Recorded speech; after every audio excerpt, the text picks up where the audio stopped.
तो एक छोटा सा टाउन जहाँ पे अचानक बच्चे गायब होने लगते हैं, लाइट्स ब्लिंक करती हैं और वॉल से आवाज़ें आती हैं और एक ऐसी दुनिया एग्जिस्ट करती है जो हमारी रियलिटी से बिल्कुल पैरेलल है।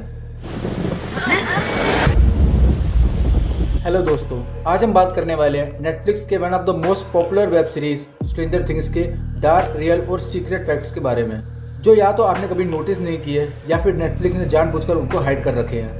तो वीडियो को एंड तक देखना, क्योंकि लास्ट फैक्ट आपको शॉक भी करेगा और डिस्टर्ब भी। Fact 1, stranger things is based on real government experiments. Stranger things सिर्फ एक फैंटेसी नहीं है, इसका base real life US government experiments पर है। सन 1950 से 1960 तक अमेरिका ने एक प्रोग्राम चलाया था जिसका नाम था MK अल्ट्रा। इस एक्सपेरिमेंट में बच्चों और एडल्ट्स पर mind control, LSD and drugs, telepathy and telekinesis और ह्यूमन ब्रेन की लिमिट टेस्ट की जाती थी। एग्जैक्टली जैसे 11 पर एक्सपेरिमेंट्स किए गए थे शो में। इस शो के डायरेक्टर डफर ब्रदर्स ने ये खुद एडमिट किया है कि हॉकिंस लैब MK अल्ट्रा से इंस्पायर्ड है। That is correct. तो स्केरी पार्ट ये है, ये सब रियल हिस्ट्री है। नेक्स्ट, 11 का जो चाइल्डहुड ट्रॉमा है वो सच में रियल है।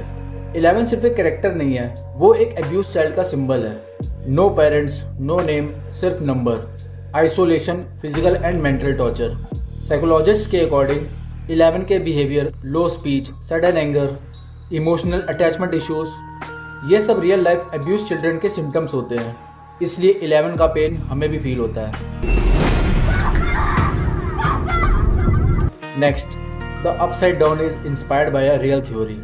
अपसाइड डाउन सिर्फ इमेजिनेशन नहीं है, ये इंस्पायर्ड है पैरेलल यूनिवर्स थ्योरी से। So basically, there are parallel universes, just like our world, but just infinite variations of it. According to scientist, multiple realities exist कर सकती हैं जो हमारे वर्ल्ड के साथ ओवरलैप करती हैं। शो में same Hawkins, same buildings, but dead, dark and decayed. This concept is called shadow dimension. मतलब अपसाइड डाउन एक ऐसी दुनिया है जो हमारे मिस्टेक्स, फियर और डिस्ट्रैक्शंस को रिफ्लेक्ट करती है। Next, Demogorgon is not a monster, it's a victim.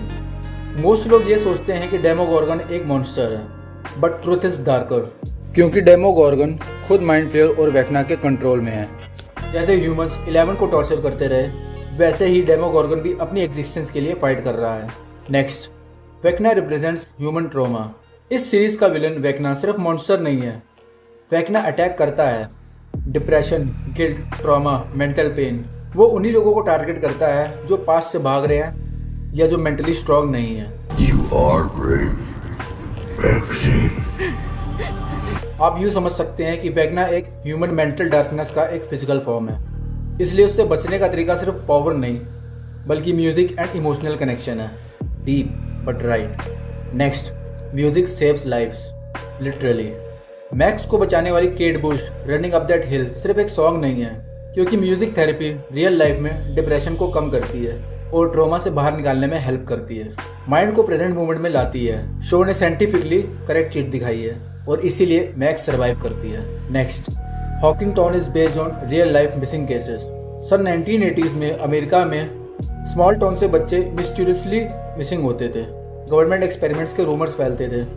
Hawkins एक फिक्शनल टाउन है, बट उसके इंसिडेंट्स रियल न्यूज से इंस्पायर्ड है, इसलिए शो इतना बिलीवेबल लगता है। Next, stranger things is about loss, not monsters. अगर ध्यान से देखो, बार्ब की डेथ, बॉब की डेथ, एडी का सेक्रीफाइस, मैक्स का ट्रॉमा, शो रिपीटेडली बताता है that you don't always win, sometimes you just survive. Stranger things एक वार्निंग है कि अगर पावर विदाउट एथिक्स है तो वो डिजास्टर ही लाएगा, साइंस विदाउट ह्यूमैनिटी है तो वो मॉन्स्टर्स ही बनाएगी, और अगर ट्रॉमा को इग्नोर किया तो वो डिस्ट्रक्शन लाएगा। रियल मॉन्स्टर्स अपसाइड डाउन नहीं, हम खुद हैं। इस शो का विलेन कौन, वेक्ना, हेनरी क्रील या माइंड फ्लेयर? इस सीरीज के लास्ट एपिसोड में ये बिल्कुल क्लियर किया है कि हेनरी क्रील, जो कि वेक्ना है, वो भी माइंड फ्लेयर के ही कंट्रोल में था, या फिर वो उसके कंट्रोल में रहना चाहता था, क्योंकि उसने उसे पावर दी लोगों के माइंड को कंट्रोल करने के लिए, उनके पास्ट को यूज़ करने के लिए, और ये सब वो करता था हाइव माइंड के जरिए। खैर, माइंड फ्लेयर को समझना और माइंड फ्लेयर और वेक्ना के रिलेशन को समझना, इसके लिए एक अलग वीडियो बनाना पड़ेगा। अगर आप ये चाहते हैं तो कमेंट्स करके ज़रूर बताना।